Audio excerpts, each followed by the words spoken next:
கண்களை மூடி ஜெபிப்போம். இரக்க மிகுந்த தகப்பனே, வார்த்தையினால் உலகத்தை உண்டாக்கி வார்த்தையான தேவன் இந்த உலகத்திற்கு மனு உருவாக்கி எங்களுக்குள்ளே நீர் வாசம் பண்ணும்படியாக கடந்து வந்தவராக இருக்கிறபடினால் உம்மை ஸ்தோத்திரிக்கிறோம். உம்முடைய பிறப்பின் செய்தியை இந்த காலகட்டத்தில் நாங்கள் அறிவித்து கொண்டு இருக்கிற வேளையிலே உம்முடைய வருகை எங்களுக்கு மிகவும் முக்கியமானதாக இருக்கிறது சுவாமி. ஆகவே அதற்கு ஆயத்தமாக இந்த நாளை எங்களுக்கு நீர் தகுதிப்படுத்தி தாரும். உடைய வார்த்தைகள் எங்களுடைய இருதயங்களிலே நிறைவாய் கடந்து வரும்படியாக இருதயங்களை விருத்த சேதனமுள்ள இருதயமாக்கும்.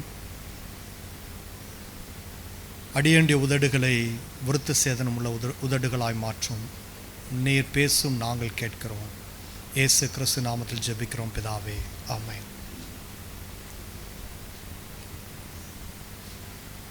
கிறிஸ்துவுக்குள் பிரியமானவர்களே, கிறிஸ்மஸ் அப்படின்னா என்ன? கிறிஸ்மஸ்னா கிறிஸ்மஸ்.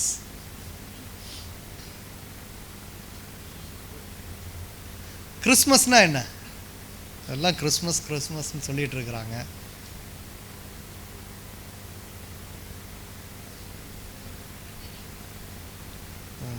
கேட்கக்கூடாத கேள்வியை கேட்டுட்டேன்னா, கிறிஸ்து பிறப்பை கூடுகை, கிறிஸ்து பிறப்பின் கூடுகை. Very good. நேரடியாக வார்த்தையினுடைய பொருள், மாஸ் என்றால் ஒரு கூடுகை, கிரைஸ்ட் கிறிஸ்து, நேரடியாக வார்த்தையின் பொருள். ஓகே. கிறிஸ்மஸ் அப்படின்னாவே எல்லாருக்கும் ஒரு சந்தோஷம். எல்லா இடங்களிலும் ஒரு நட்சத்திரங்கள் பார்க்க முடியும். ஒரு குதூகலம் தானாக பிறக்கும் கிறிஸ்துவர்கள் மத்தியில் ஒரு குதூகலம் தானாக பிறக்கணும். ஆனால் நிறைய பேருக்கு இன்னும் அது வரல. அதுக்கு தான் நம்ம ஆரம்பித்து வைக்கிறோம். என்ன அப்படின்னு சொல்லிட்டு நல்லா கவனிக்கணும். கிறிஸ்து பிறப்பு நம்முடைய வாழ்க்கையில் எப்படிப்பட்ட ஒரு மாற்றத்தை கொண்டு வரக்கூடியதாக இருக்கிறது. ஏனென்றால் கிறிஸ்துவை உடையவர்கள் அங்கமாக வகிக்கும் ஒரு கூடுகைக்கு பேர் தான் கிறிஸ்தவர்கள் என்று சொல்லி நாம் அழைக்கிறோம். கிறிஸ்டியன்ஸ் என்று சொல்லி ஆங்கிலத்தில் சொல்லுகிறார்கள். ஆக்சுவலாக கிறிஸ்மஸ்னுடைய அர்த்தமும் அதுவே.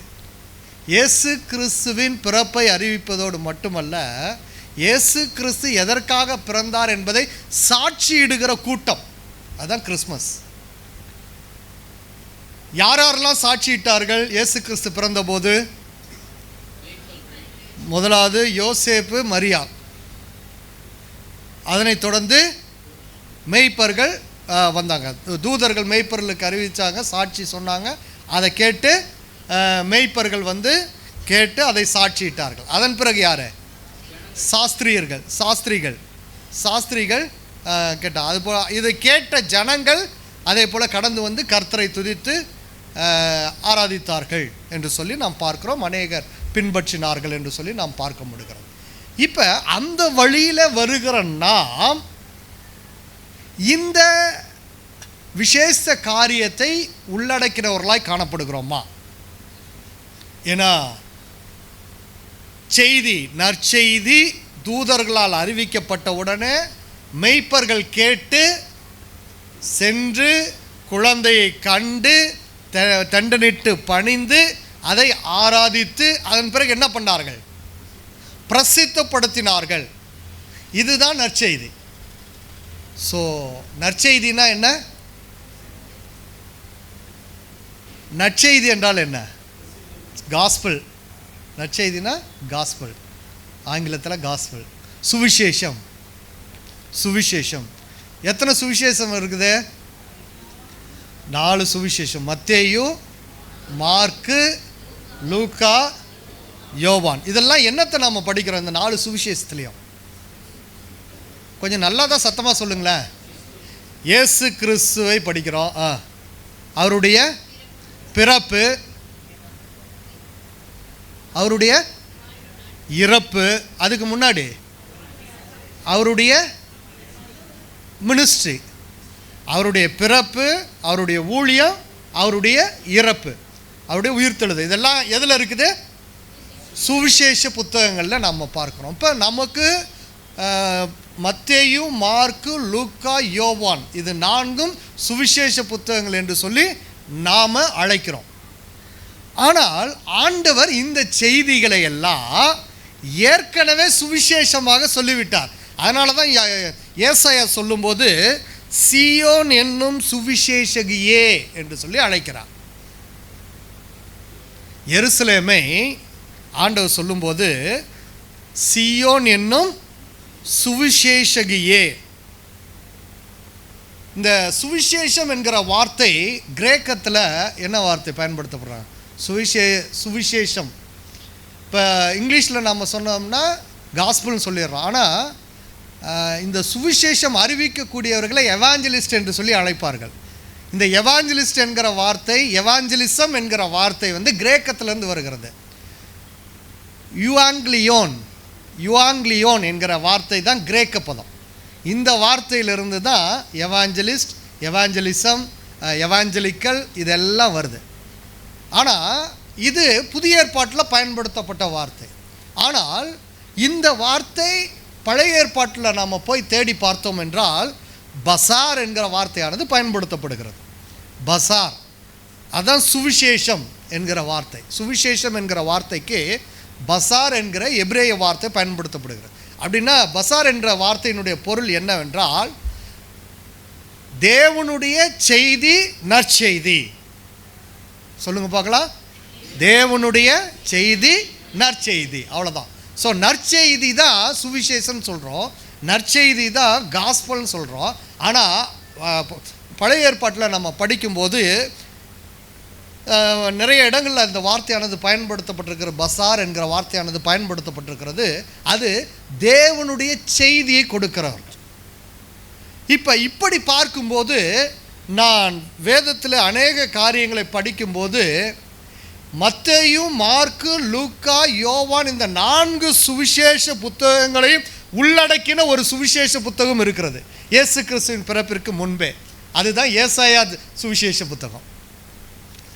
ஏசாயா தீர்க்க தரிசன புத்தகத்தை சுவிசேஷ புத்தகம்னு சொல்கிறோன்னு நீங்கள் நினைக்கலாம்.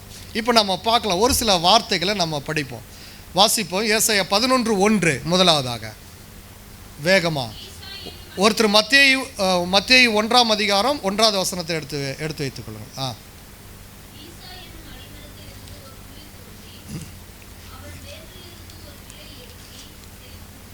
ஈசா என்னும் அடிமரத்திலிருந்து என்று சொல்லப்பட்டிருக்கிறது. ஒரு துளிர் தோன்றி அது என்ன பண்ணும்? செழிக்கும் என்று சொல்லப்பட்டது. மத்தேயு 1ஆம் அதிகாரம் 1வது வசனம்.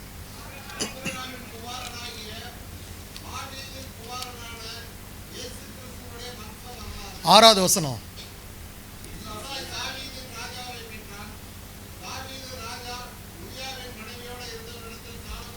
இயேசு கிறிஸ்துவின் பிறப்பு, இயேசு கிறிஸ்து எந்த சந்ததியில் வருவார்? அப்போ முதல்ல சந்ததியானது அறிவிக்கப்பட்டது. யாருடைய சந்ததியில் வருவார்? தாவீதின் சந்ததி. ஸோ ஈசா யாரு? தாவீதினுடைய அப்பா. ஓகே, சந்ததி சொல்லியாச்சு. அடுத்தது ஏசாயா 9ஆம் அதிகாரம் 7வது வசனம். ஒருத்தர் லூக்கா 2:11 எடுத்து வச்சுங்க. ஏசாயா 9:7 வாசிங்க.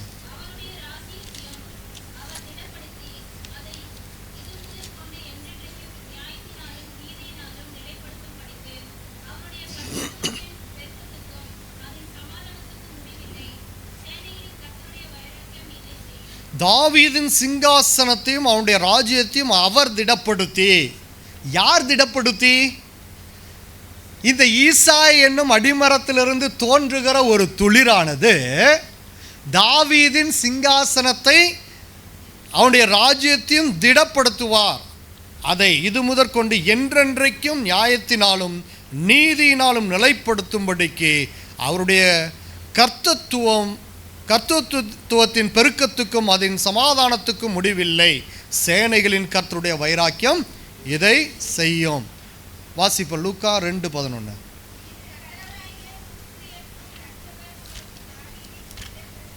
தாவீதின் ஊரிலே பிறந்திருக்கிறார். யார் சொல்றா இந்த செய்தியை? தேவதூதர்கள் இந்த செய்தியை அறிவிக்கிறார்கள். ஏன் தாவீதின் ஊரிலே அந்த இடத்துல பிறக்க வேண்டும்? தாவீதின் சிங்காசனம். வாசிங்க தொடர்ந்து.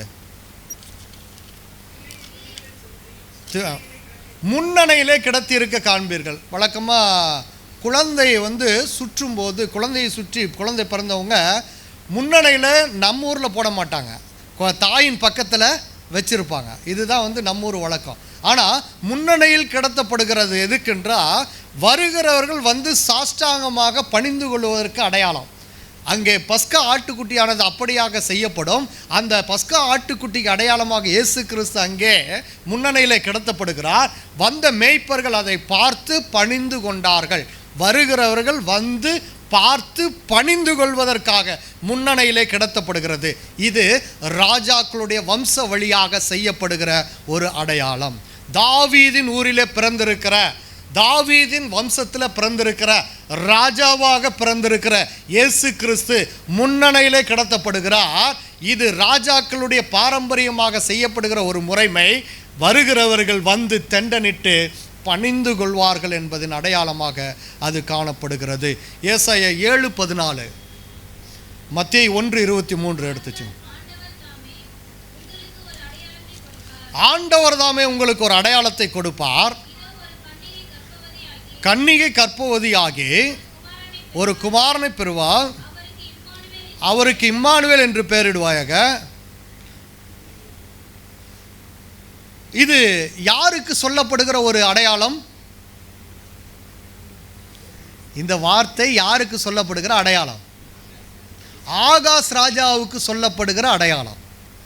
ஆகாஸ் ராஜாவுக்கு. ஆகாஸ் ராஜா எங்க ஒளிஞ்சிட்டு இருக்கிறான்? இப்ப எசேக்கியா ராஜாவுடைய டனலுக்குள்ள, சுரங்கப்பாதைக்குள்ள ஒளிஞ்சிருக்கிறான். நல்லா கவனிங்க. ஆகாஸ் ராஜா யூதாவின் ராஜா, இஸ்ரவேலின் ராஜா பெக்கா, சீரியாவின் ராஜா ரேத்சின். இப்போ இஸ்ரவேலின் ராஜாவும் சீரியாவின் ராஜாவும் பெக்காவும் ரேத்சினும் சேர்ந்து யூதாவை மேற்கொள்ளும்படியாக, யூதாவை பிடிக்கும்படியாக இங்கே போர் தொடுக்க வருகிறார்கள். அப்போ யூதாவின் ராஜா ஆகாஸ் எங்கே ஒளிஞ்சிட்டு இருக்கிறான்? சுரங்கத்துக்குள்ளே ஒளிஞ்சிட்டு இருக்கிறான். அந்த சுரங்கம் 4 அடி 5 அடி உயரம் உள்ள சுரங்கம். தண்ணி 3 அடி வந்துட்டு இருக்கோம். அதுக்குள்ளே எப்படி ஒளிஞ்சிட்டு இருக்க முடியும்? குனிஞ்சுக்கிட்டு. இது ஏற்கனவே நான் சொல்லியிருக்கிறேன் பலமுறை. அப்படி குனிந்து கொண்டு அவன் பயந்து நடுங்கி கொண்டு இருக்கிற வேளையில் ஆண்டவர் நீ அடையாளத்தை கேள்றாரு. அவன் சொல்கிறான், ஆண்டவரை நான் பரீட்சை பார்க்க மாட்டேன் என்று சொல்லுகிறார். அப்பொழுது அவருக்கு கொடுக்கப்பட்ட அடையாளம் ஒரு கன்னிகை கர்ப்பவதி ஆவாள். மத்தேயு 1:23 நாம் வாசிக்கிறோம். ஒரு கன்னிகை கர்ப்பவதியாகி ஒரு குமாரனை பெறுவாள். அவருக்கு இம்மானுவேல் என்று பெயரிடுவாயாக என்று சொன்னார். நல்லா கவனிங்க. இந்த இடத்துல அழகாக சொல்லப்பட்டிருக்கிறது. ஏசாயா மூலமாக ஆகாஸ் ராஜாவுக்கு ஏற்கனவே சொல்லப்பட்ட வார்த்தை. ஏசாயா தீர்க்க தரிசனம் உரைத்த காலம் எது? 700 ஆண்டுகளுக்கு முன்பதாக, இயேசு கிறிஸ்துவின் பிறப்பிற்கு 700 ஆண்டுகளுக்கு முன்பதாக தீர்க்க தரிசனம் உரைக்கிறார்.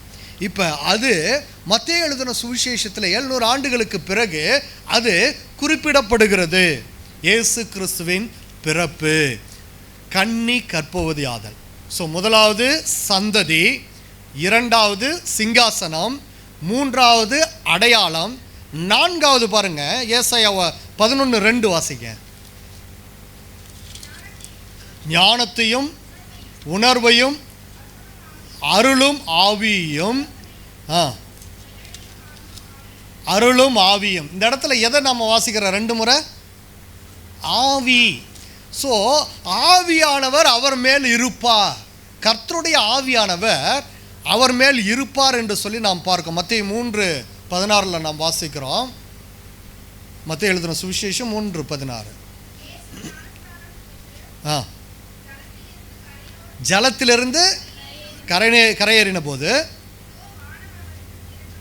திறக்கப்பட்டது, தேவ ஆவியானவர் புறாவை போல இறங்கி தம்மேல் வருகிறதை கண்டார். அவர் ஊழியத்திற்கு 30 வருஷம் வீட்டில் இருந்துட்டார். அடுத்த 3 வருஷங்கள் ஊழியத்திற்கு செல்வதற்காக முழுமையாக அவர் ஆயத்தப்படுத்தப்படும்படியாக, பலப்படுத்தப்படும்படியாக, வழிநடத்தப்படும்படியாக கர்த்தருடைய ஆவியானவர் அங்கே அவரோடு இடைப்படுகிறதை நாம் பார்க்கிறோம். சந்ததி சொல்லுங்க, சிங்காசனம், அடையாளம், ஆவி. ஸோ இந்த 4 காரியங்களும் ஏசாயா சொன்ன காரியங்கள் யாவும் எதில் நம்ம பார்க்குறோம்? மத்தேயு எழுதின சுவிசேஷத்தில் பார்க்குறோம், லூக்கா எழுதின சுவிசேஷத்தில் பார்க்குறோம், மார்க்கு சுவிசேஷத்தில் பார்க்குறோம். இது எல்லாமே எல்லா காரியங்களும் ஒற்றுமையாக நம்ம பார்க்க முடிகிறது. அடுத்தது பார்த்தோம் என்றால் அவருடைய ஊழியத்தின் காரியங்கள் ரொம்ப அழகாக சொல்லப்பட்டிருக்கிறது. ஏசாயா 40 3, 4, 5 வசனங்களை வாசிக்கும் போது நாம் வாசித்த பகுதியில் 3வது வசனத்தை வாசிங்க. கர்த்தருக்கு வழியை ஆயத்தப்படுத்துங்கள். போதும், கர்த்தருக்கு வழியை ஆயத்தப்படுத்துங்கள் என்று சொல்லி அந்த இடத்துல சொல்லப்பட்டிருக்கிறது. வழியை ஆயத்தப்படுத்தப்படும்படியாக வருகிறவர் யாரு? யோவான் ஸ்நானகன். வாசிப்போம், மத்தேயு 3ஆம் அதிகாரம் 1, 2, 3.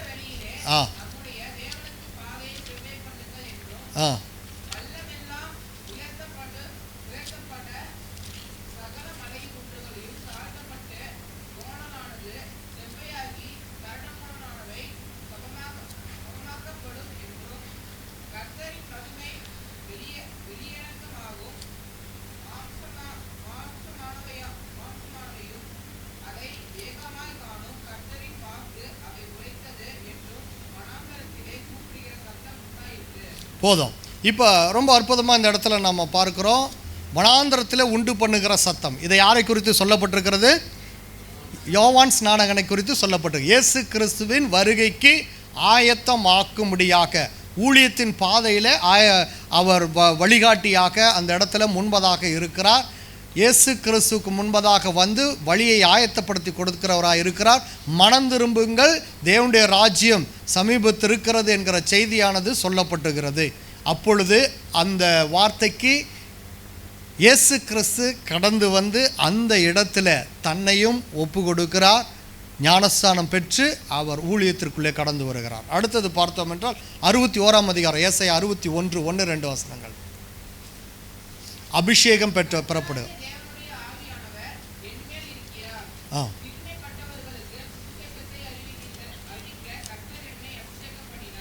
என்னை அபிஷேகம் பண்ணினார். நம்ம அழகாக வாசிக்கிறோம். லூக்கா 4ஆம் அதிகாரத்தில் இந்த காரியத்தை நாம் படிக்கிறோம். லூக்கா எழுதின சுவிசேஷம் 4ஆம் அதிகாரம் 18.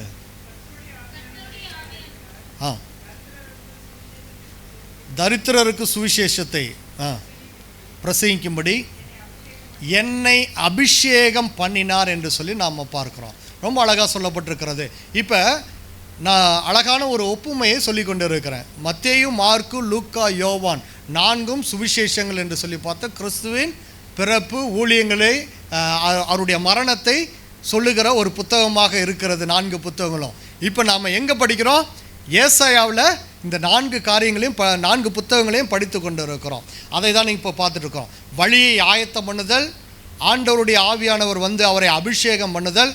அடுத்து 9ஆம் அதிகாரம் 1, 2, ஏசாயா 9ஆம் அதிகாரம் 1, 2 வசனங்கள்.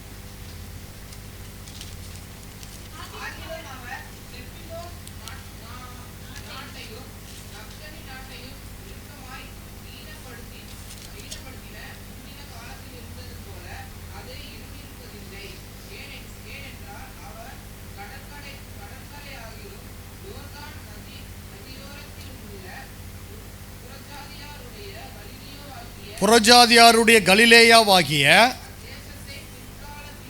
பிற்காலத்திலே மகிமைப்படுத்துவார். 2, இருளில் நடக்கிற ஜனங்கள் பெரிய வெளிச்சத்தை கண்டார்கள், வெளிச்சம் பிரகாசித்தது. இதை நாம் எங்கே வாசிக்கிறோம்? மத்தேயு எழுதின சுவிசேஷம் 4ஆம் அதிகாரத்தில்.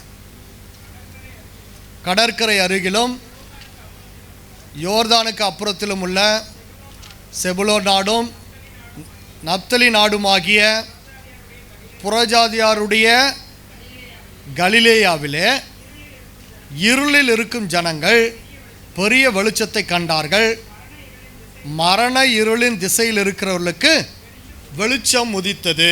இப்போ நல்லா கவனிங்க, இருளில் இருக்கிற ஜனங்கள் வெளிச்சத்தை கண்டார்கள். இயேசு கிறிஸ்துவினுடைய வருகை, இயேசு கிறிஸ்துவனுடைய பிறப்பு, இயேசு கிறிஸ்துவனுடைய ஊழியம் இருளில் இருக்கிற ஜனங்கள் வெளிச்சத்தை காண்பதற்காக. இந்த பகுதியில் இருந்த ஜனங்கள் யாரு? ஏற்கனவே பேர் சொல்லிட்டார் ஏசாயா, செபுலோன், நப்தலி. இப்போ நல்லா கவனிங்க, இவர்கள் அசீரியர்களால் சிறைபிடிக்கப்பட்டு போகிறார்கள், சிதறடிக்கப்படுகிறார்கள், ஈனப்படுத்தப்பட்ட நாட்கள் உண்டு. இவர்கள் முற்றிலுமாக அழிக்கப்பட்ட நாட்கள் உண்டு. இவர்கள் முற்றிலுமாக தங்களுடைய நிலையிலிருந்து விழுந்து போனவர்களாக காணப்பட்டார்கள். ஏன்? மேலே தானிலும் கீழே பெத்தேலிலும் பொற்கன்று குட்டிகளை உருவாக்கி அதை வணங்கினார்கள். இருள் அவர்களுக்குள்ளே காணப்பட்டது. ஜனங்கள் சிதறடிக்கப்பட்டதுனால திரும்ப அவர்கள் எருசலேமுக்கு வருவதை நிறுத்திவிட்டார்கள். இப்படிப்பட்ட வேளையில் ஆண்டவருடைய செய்தி அங்கே கொடுக்கப்படுகிறது. இருளில் இருக்கிற ஜனங்கள் பெரிய வெளிச்சத்தை காண்பார்கள். இப்போ இவர்களுக்கு என்ன அறிவிக்கப்படும்? அதுதான் முக்கியமானது. இவர்கள் எப்படி வெளிச்சத்தை பெறுவார்கள்?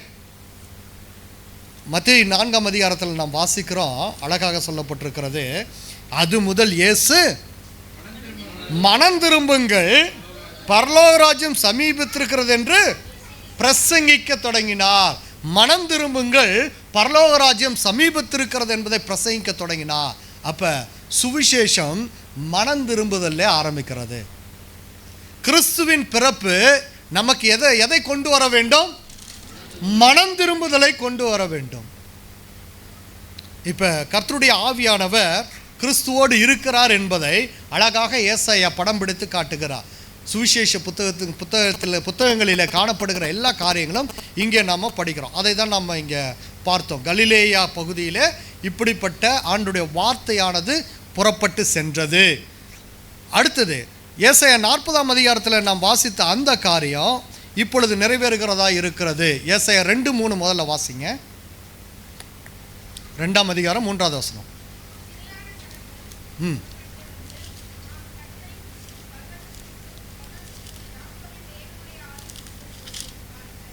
கர்த்தருடைய பர்வதத்துக்கும் யாக்கோபின் தேவனுடைய ஆலயத்துக்கும் போவோம் வாருங்கள். அவர் தமது வழிகளை நமக்கு போதிப்பார், நாம் அவர் பாதைகளில் நடப்போம் என்பார்கள். ஏனெனில் சீயோனிலிருந்து வேதமும் எருசலேமிலிருந்து கர்த்தரின் வசனமும் வெளிப்படும். எப்படி வெளிப்பட்டது? அதுதான் ஏசாயா 40 அழகாக சொல்கிறாரு.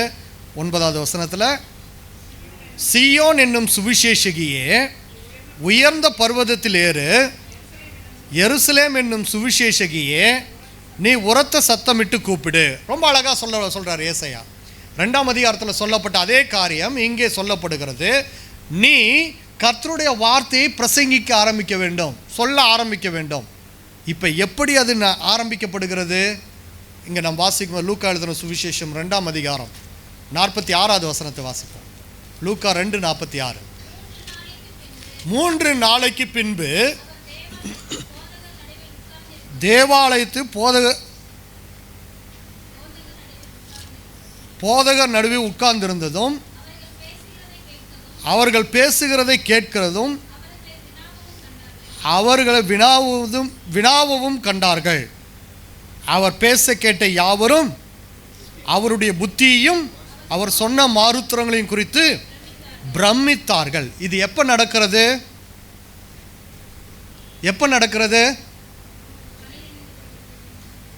இயேசு கிறிஸ்து 12 வயதாக இருந்தபோது பார் மிட்ஸ்வா என்கிற நிகழ்வானது முடித்த பிறகு அங்கேயே தங்கிவிடுகிறார்.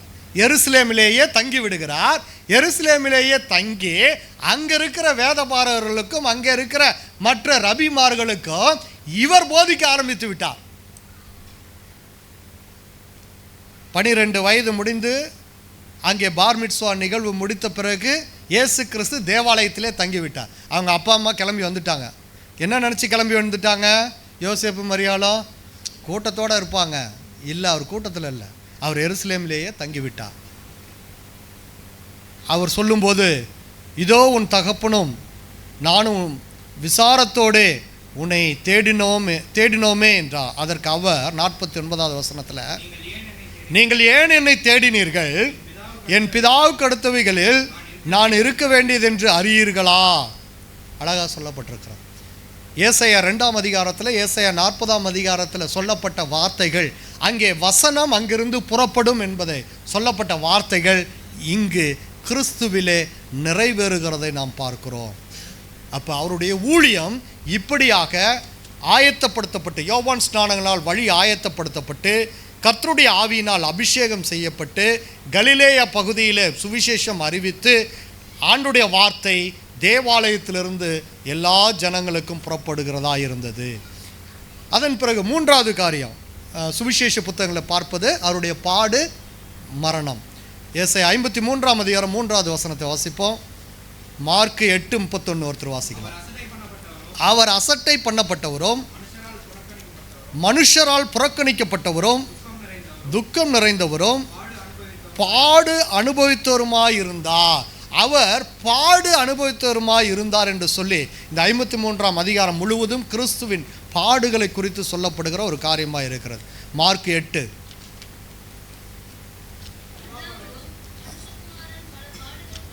மனுஷகுமாரன் பல பாடுகள் பட்டு மூப்பராலும் பிரதான ஆசாரியராலும் வேதபாரகராலும் கொல்லப்பட்டு 3 நாளைக்கு பின்பு உயிர்த்தெழுந்திருக்க வேண்டியதென்று அவர்களுக்கு போதிக்க தொடங்கினார். அந்த இடத்துல இயேசு கிறிஸ்து பாடுகள் பட வேண்டும், அவர் கொல்லப்பட வேண்டும் என்கிற காரியமானது இங்கே அறிவிக்கப்படுகிறது. துக்கம் நிறைந்தவராய் காணப்பட்டார். 53:4,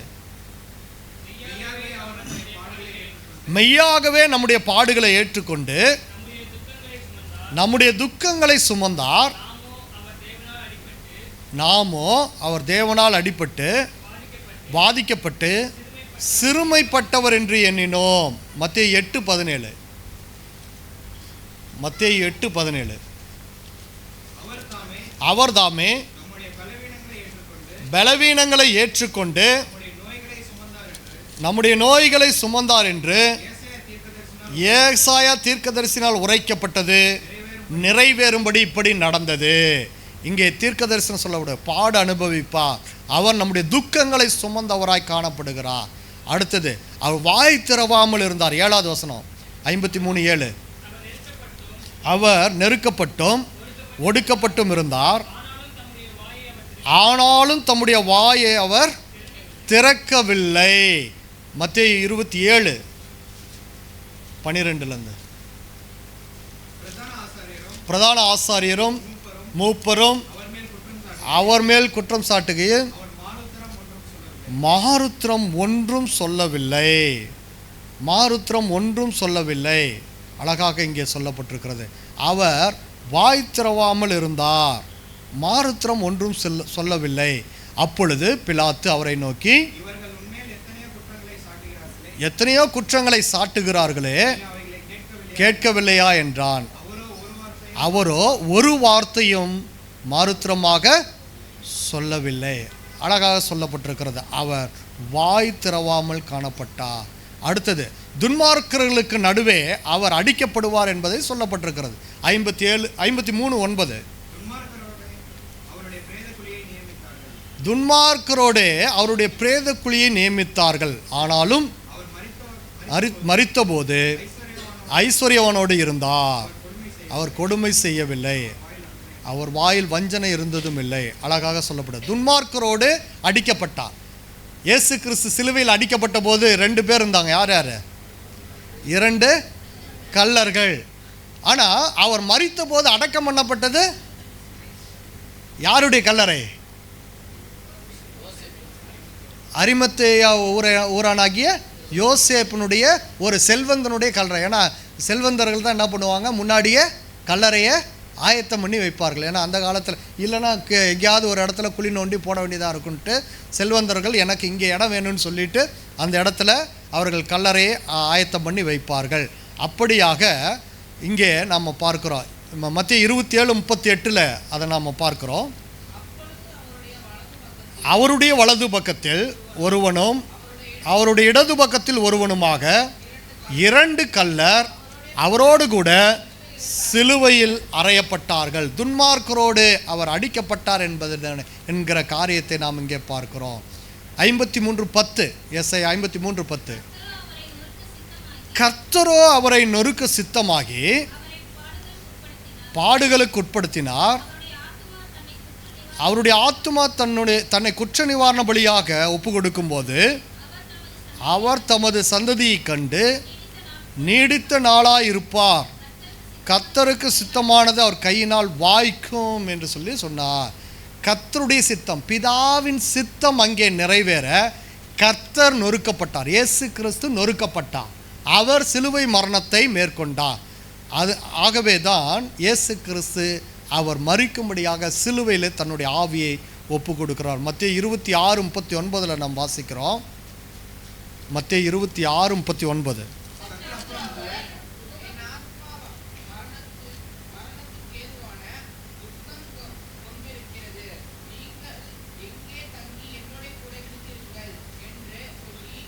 சற்று அப்புறம் போய், என் பிதாவே, இந்த பாத்திரம் என்னை விட்டு நீங்க கூடுமானால் நீங்கும்படி செய்யும். ஆகிலும் என் சித்தத்தின்படி அல்ல, உம்முடைய சித்தத்தின்படியே ஆக கடவுது என்று ஜெபம் பண்ணினார். அழகாக சொல்லப்பட்டிருக்கிறது. என்னுடைய சித்தத்தின்படி அல்ல, உம்முடைய சித்தத்தின்படி. பிதாவே, உம்முடைய சித்தத்தின்படி. இயேசு கிறிஸ்து குமாரனாய் இருந்தார், மாம்சத்தில் இருந்தார். அவர் தேவனுடைய குமாரனாய் காணப்பட்டார், தேவனாக காணப்பட்டார். பிதாவினிடத்தில் தன்னுடைய ஜெபத்தை ஏறெடுக்கிறவராய் நாம் பார்க்கிறோம். அப்போ பிதாவின் சித்தம் அங்கே நிறைவேற காணப்படுகிறார். இப்போ இந்த எல்லா காரியங்களையும் நம்ம பார்க்கும்போது மத்தேயு, மார்க்கு, லூக்கா, யோவான் சுவிசேஷ புத்தகங்களில் சொல்லப்பட்ட காரியங்கள் இங்கே ஏசாயாவில் சொல்லப்பட்டிருக்குதா இல்லையா? சொல்லப்பட்டிருக்கிறது. இதே காரியம்தான் ஆதியாகமத்திலையும் சொல்லப்பட்டது. ஆதியாகமம் 1ஆம் அதிகாரம், 2ஆம் அதிகாரம், 3ஆம் அதிகாரத்தில் நீங்கள் வீட்டுக்கு போய் வாசிச்சு பாருங்கள், நமக்கு நேரம் இல்லை. இதே காரியங்கள் சொல்லப்பட்டிருக்கிறது. உன் வித்துக்கும் அவள் வித்துக்கும் பகை உண்டாக்குவேன், அவ உன் தலையை நசுக்குவா. குதிங்காலை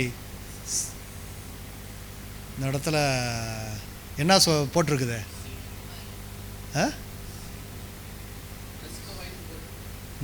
பைபிளில் என்ன போட்டிருக்குது? நசுக்குவாயின்னு இருக்குது. அந்த இடத்துல நசுக்குவாய் இல்லை, சும்மா ப்ரூயிஸ். இங்கிலீஷில் சொன்னால் ப்ரூயிஸ், சிராய்ப்பு, அவ்வளோதான். நசுக்க முடியும். ஏன்னா தலையை நசுக்கின பிறகு வந்து மறுபடியும் வந்து நசுக்க முடியுமா? ஒருத்தர் வந்து நம்ம தலையை நசுக்கிடுறாங்க, அதுக்கப்புறம் நாம் போய் இன்னொருத்தரை நசுக்க முடியுமா? முடியாது. சும்மா அந்த வாலில் என்ன பண்ணலாம்? சிராய்ப்பு ஏற்பட செய்யலாம். அதுதான் கிறிஸ்து மாம்சத்தில் ஒப்பு கொடுக்கப்பட்டதின் அடையாளம். இயேசு கிறிஸ்துவின் பிறப்பு சொல்லப்பட்டது, இயேசு கிறிஸ்துவின் மரணம் சொல்லப்பட்டது, இயேசு கிறிஸ்துவின் உயிர்த்தெழுதல் சொல்லப்பட்டது. இப்போ இதுதாங்க சுவிசேஷம், இதுதான் சுவிசேஷம். இப்போ வாசித்த பகுதியை திருப்பிக் கொள்வோம், வேகமாக நம்ம முடிப்போம். ஏசாயா 40ஆம் அதிகாரத்தில், சியோன் என்னும் சுவிசேஷகியே, நீ உயர்ந்த பர்வதத்தில் ஏறு. எருசலேம் என்னும் சுவிசேஷகியே, நீ உரத்த சத்தமிட்டு கூப்பிடு. பயப்படாமல் சத்தமிட்டு யூதா பட்டணங்களை நோக்கி, இதோ உங்கள் தேவன் என்று கூறு. ஏசாயா தீர்க்க தரிசனம் உரைத்தது எத்தனை ஆண்டுகளுக்கு முன்பதாக? இயேசு கிறிஸ்து பிறப்பதற்கு எத்தனை ஆண்டுகளுக்கு முன்பதாக? 700 ஆண்டுகளுக்கு முன்பதாக என்று சொல்லி சொன்னோம். ஆனால் அந்த தீர்க்க தரிசனங்கள் அப்படியே நிறைவேறினதாக காணப்பட்டது. ஆண்டவருடைய செய்தி நற்செய்தியாக ஜனங்களுக்கு கொடுக்கப்பட்டது. நிறைய பேர்த்துக்கு அது புரிய மாட்டேங்குது, புரியல. அதனால தான் இன்றைக்கும் கிறிஸ்துவை அறிக்கை செய்யாமல் அநேகர் காணப்படுகிறார். இயேசு கிறிஸ்துவின் செய்தி பழைய ஏற்பாட்டிலே சொல்லப்பட்ட காரியம் அப்படியே இங்கே நிறைவேறினதை நாம் பார்க்க முடிகிறது. அதை தான் நாம் இப்போ படித்தோம். இப்போ ஆண்டவர் சொல்கிறாரு, நீங்கள் கேட்பீங்க, சரிங்க பாஸ்டர், இன்னைக்கு நாங்கள் என்ன பண்ணுறது? ஆண்டவர் சொல்கிறாரு, சீயோன் என்னும் சுவிசேஷகியே, எருசலேம் என்னும் சுவிசேஷகியே.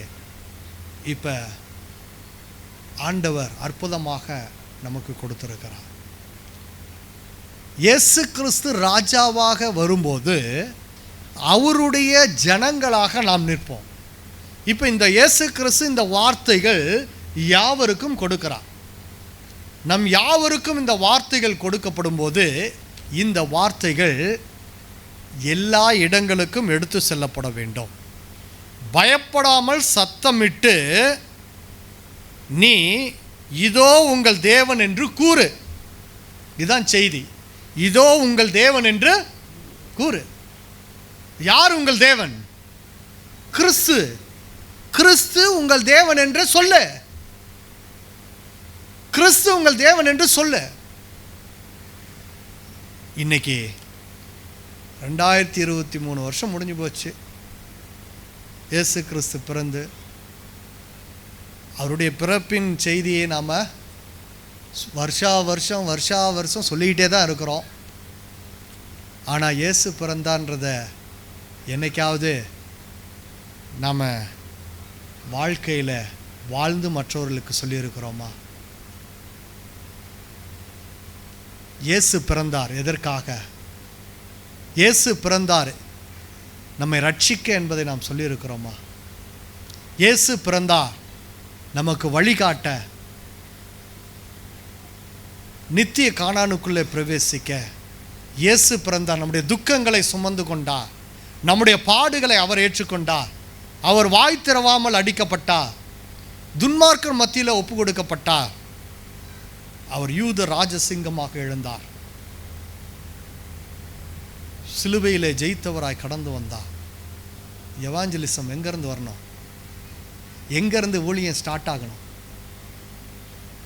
எங்கேருந்து ஸ்டார்ட் ஆகணும்? என்கிட்ட ஆரம்பிக்கணும். செய்தி எங்கே இருக்குது? பழைய ஏற்பாட்டில் கொடுத்தது தான் புதிய ஏற்பாட்டில் இருக்குது.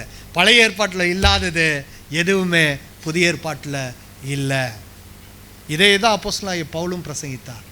இதே தான் பேதுரு பிரசங்கித்தார். இதே தான் யாக்கோபு பிரசங்கித்தார். இதே தான் யோவான் பிரசங்கித்தார். எல்லாமே இதே தான் சொல்கிறாங்க. அப்போ நான் மட்டும் கேட்காமலே இன்னும் நான் கிருபையின் காலத்தில் இருக்கிறேன், பாவம் செஞ்சாலும் ஆண்டவர் என்னை மன்னிப்பான்னு சொல்லிட்டு பகிரங்கமாக துர்க்கிரியைகளை நாம் செய்து கொண்டிருக்கிறோம் என்றால் எங்கே நாம் கொண்டு போகப்படுவோம்? பிரியமானவர்களே, இன்றே மனந்திரும்பு. இன்றே இரட்சணிய நாள். மனந்திரும்புங்கள், பரலோக ராஜ்யம் சமீபத்திருக்கிறது. The kingdom of God, it's at your hand. உன்னுடைய கரத்தில் கொடுக்கப்பட்டிருக்கிறது. நமக்குள்ளே வாசம் பண்ணுகிற தேவனாய் கர்த்தர் நம்மிலிருந்து வழி நடத்துகிறவராய் இருக்கிறார். நம்மிலிருந்து புறப்படுகிறவராய் இருக்கிறார்.